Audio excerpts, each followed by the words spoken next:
नमस्कार, मैं हूं राहुल शर्मा। आप देख रहे हैं एसपीएन न्यूज। स्वागत है आप सभी का आज की इस बड़ी खबर में। बड़ी खबर की शुरुआत हम कर रहे हैं बीजेपी की। जी हां, बीजेपी दर पदर धीरे धीरे आगे बढ़ती चली जा रही है। महाराष्ट्र में देखने को ही मिला कि किस तरह से बीजेपी ने बहुत बड़े हद तक जो शिवसेना के बागी विधायक थे उन्हें अपने साथ मिला लिया। और इसके अलावा अगर बात करें तो बीजेपी की रणनीति महाराष्ट्र में बेहद बड़ी हद तक कामयाब होती नजर आ रही है। लेकिन बीजेपी की नज़र अब सोनिया गांधी के गढ़ और मुलायम सिंह यादव के गढ़ पर बनी है। कैसे उत्तर प्रदेश में लगातार बीजेपी हर एक कुनबे को जीतने की कोशिश कर रही है, कैसे उत्तर प्रदेश में लगातार बीजेपी का दबदबा बढ़ रहा है। आजमगढ़ और रामपुर उपचुनाव में मिली जीत से उत्साहित बीजेपी अब 2019 के लोकसभा चुनाव में हारी हुई 14 सीटों पर फोकस करने जा रही है। संगठन महामंत्री सुनील बंसल और कैबिनेट मंत्री स्वतंत्र देव सिंह ने मिशन 2024 में 80 सीटों को जीतने का लक्ष्य दिया। उन्होंने स्पष्ट किया है कि अब बीजेपी का अगला लक्ष्य 14 लोकसभा सीटों पर है। इसे आजमगढ़ और रामपुर की रणनीति से जीतेंगे। बीजेपी ने इसके लिए हर बूथ 20 यूथ का नया नारा दिया है, यानी हर बूथ पर 20 ऐसे युवाओं को जोड़ना है जिनमें लीडरशिप की संभावना हो, उनके क्षेत्र में प्रभाव भी हो।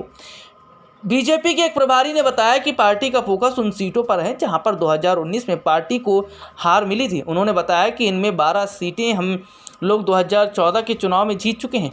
मैनपुरी और रायबरेली पर विशेष नज़र है। इन सभी सीटों पर ध्यान देने के लिए 4 केंद्रीय मंत्री लगाए गए हैं जो कि इन लोकसभा का दौरा करेंगे।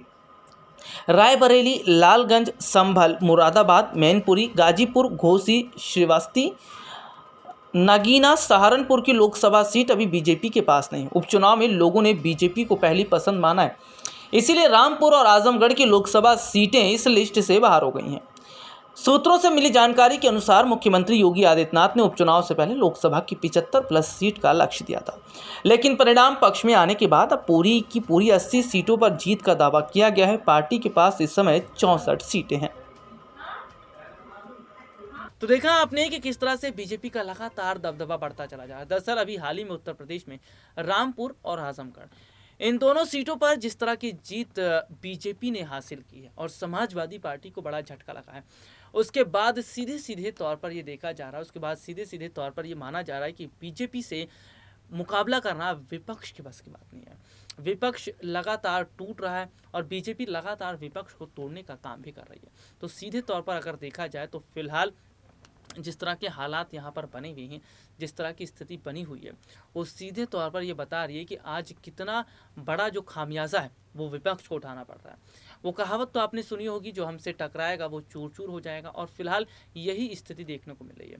बीजेपी से जो पंगा ले रहा है या जो बीजेपी से टकरा रहा है उसको नुकसान होता नजर आ रहा है। तो अब देखना होगा कि सोनिया गांधी और मुलायम के गढ़ पर जो नज़र बनाए रही है बीजेपी, उसमें कामयाब हो पाएगी। आज के लिए इतना ही। आपसे फिर दोबारा मुलाकात होगी, तब तक के लिए इजाज़त दीजिए। नमस्कार।